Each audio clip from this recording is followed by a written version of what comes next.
The Warriors have finally done it. 3 months after drafting 7-footer Quinton Post, the Golden State Warriors have finally signed him to a contract.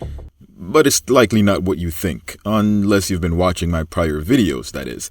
We're not talking about a typical rookie deal. No, not like what we've seen from TJD. And the Warriors gave Daquan Plowden the boot to secure Pat Spencer on a two-way deal. Hey, what's happening, everyone? This is Swish Culture. Okay, so I know it might sound a little confusing, but let me clear that up. Go watch this video first that talks about the 3 two-way contracts the Warriors had available for this season and which 3 players were signed. Once you've watched it, come back to this video and find out what the Warriors ended up doing. I'll give you a few more seconds to click the link in the top right of your screen before we get started. And time's up.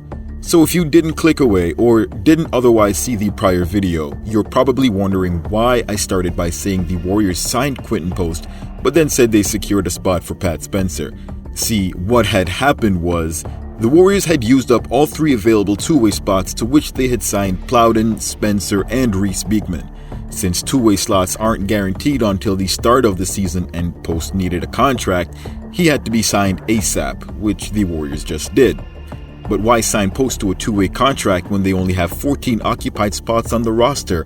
And what does this mean for Post getting playing time? Do we move him to the end of the bench? Steve Kerr had a few things to say about the direction of the roster, so we're going to be discussing that today, as well as what the future holds for Plowden. So be sure to watch the entire video if you want all the details. Before that, however, don't forget to like the video and subscribe to Swish Culture for the most analytical and entertaining NBA content on the planet. Now get ready. You're about to get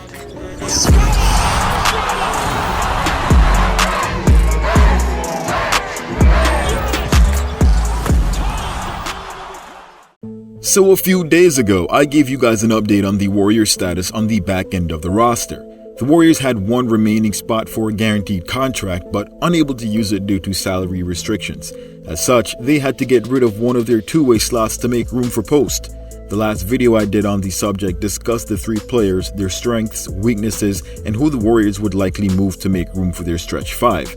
This move for Post was extremely important for the Warriors and especially for the lineup configurations they want to run come October. Steve Kerr recently commented on Jonathan Kuminga being able to play the 3. However, with below average shooting, this was going to be difficult. Ideally, Kerr would like to play Draymond next to Trace. However, they need 3 guys that can open up spacing on the floor to allow for this to happen. With a floor stretching big, Steve Kerr makes it clear he's able to easily plug JK into the lineup as the 3, and considering he's the Warriors' second most reliable scorer behind Steph Curry, it makes sense that the Warriors keep Kuminga on the floor as much as possible. This is what makes Quinton Post such a game changer for Golden State. Given the success that they found with TJD late in the second round, Kerr seems to be more open to the idea of giving the NBA rookie some more playing time, and maybe even more so than Trace last season. The reason for this is simple. Despite the fact that Post might not be as good a prospect as Trace, the fit in the lineup with Jonathan Kuminga at the 3 makes it a very intriguing combination. As long as Post can keep defenders true, this will give Kuminga the ability to attack the paint. This is a setup that Kerr has expressed a willingness to try, so don't be fooled by this two-way contract for Post. This is the 15th roster spot on a cheaper deal. I recently came across a comment that is rather interesting. The comment stated that the problem in the roster could be Draymond being at the 4 that's holding back the roster, and that having Pods and TJD in the lineup makes Draymond redundant. Now, before you dismiss this outright, let's see what the talking points are for a lineup that excludes Draymond. So this lineup would include Curry, Pods, Wiggins, Kuminga, and Trace. You get the secondary facilitating from Pods, the defensive anchor from Trace, and the scoring from Kuminga while having 3 bona fide shooters on the floor. This is a very valid lineup the Warriors could run, but the wild card here is the Warriors' defensive rating with and without Draymond. Do you get enough offense out of Kuminga and Trace to offset this loss? I'm going to guess the Warriors will have an opportunity to run that lineup given Draymond's history. I'm also willing to bet that such a lineup, one where you could even replace Wiggins with Moody, could allow the Warriors to more seamlessly integrate a younger and faster lineup with less growing pains. Let me know what you guys think about that lineup. I'm not expecting Kerr to eschew Draymond for Trace just yet, however, so that allows us to pivot to Quinton Post. Post averaged 17-8, earning all ACC second team as well as all defensive team honors, both alongside Reese Beekman. Post also received a couple of votes for ACC Defensive Player of the Year, a title won by, you guessed it, Reese Beekman. The ACC is the Atlantic Coast Conference, a part of the Power Six that includes schools such as Duke, UNC, Florida State, and Virginia Tech, so we're not talking about mid-majors here. All this is to say that Quinton Post in the lineup doesn't automatically put the Warriors in a worse position defensively, and if his performance translates to the next level, the Warriors might catch lightning in a bottle twice. With two players in Post and TJD who can provide the rim protection the Warriors need, this then shakes things up a bit with the lineups. Could we ever see a TJD in Post's front court? While it may be some time before that happens, it's not all that far from reality.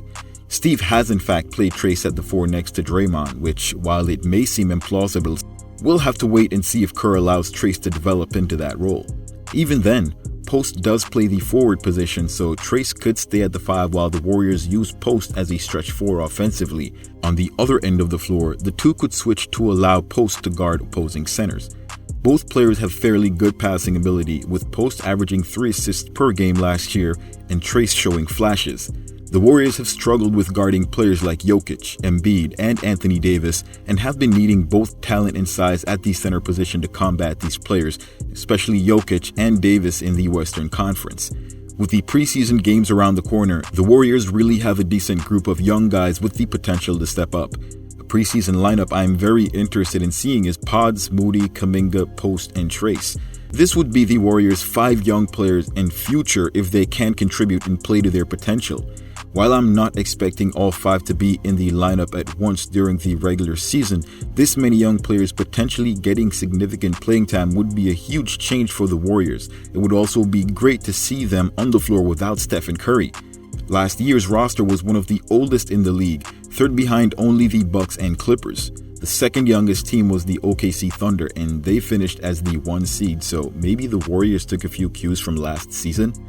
One of the big questions after Plowden was released that I saw being asked is, why did they get rid of Plowden instead of one of the guards, Spencer or Beekman?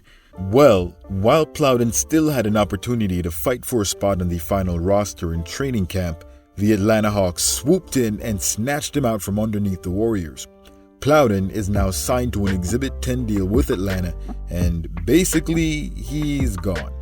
So while those two-way spots are still available and have not been locked in just yet, the Warriors likely won't get another shot at Plowden. I honestly wanted to see him get in for Pat Spencer because I do believe he has a bit more value considering his ability to shoot and defend, but I suppose you should never ask the Warriors to choose size. This leaves less ambiguity in training camp as it seems the Warriors will end up having 2 guards and then Post with the 3rd spot. The Warriors also added former 9th overall pick Kevin Knox to the training camp roster as well. Knox showed some promise during the summer league, but the 25-year-old has struggled with an inconsistent shot, and this might be his last opportunity to make a roster. He's gotten better over the years, but it remains to be seen whether or not he's good enough. I think the Warriors might be better off with Plowden than either of Knox or Spencer due to the very specific skill set he provides. Let me know what you guys think. Who should they sign to those last 2-way contracts? Remember, outside of Quinton Post, these are guys that will likely never see the floor unless it's garbage time blowout minutes and the normal rotation guys are either out with injury or on restriction. Post your thoughts in the comments below. Before that, however, don't forget to like the video, subscribe to the channel, and turn on all your notifications so you don't miss any of my latest uploads. Thanks for watching. Till next time.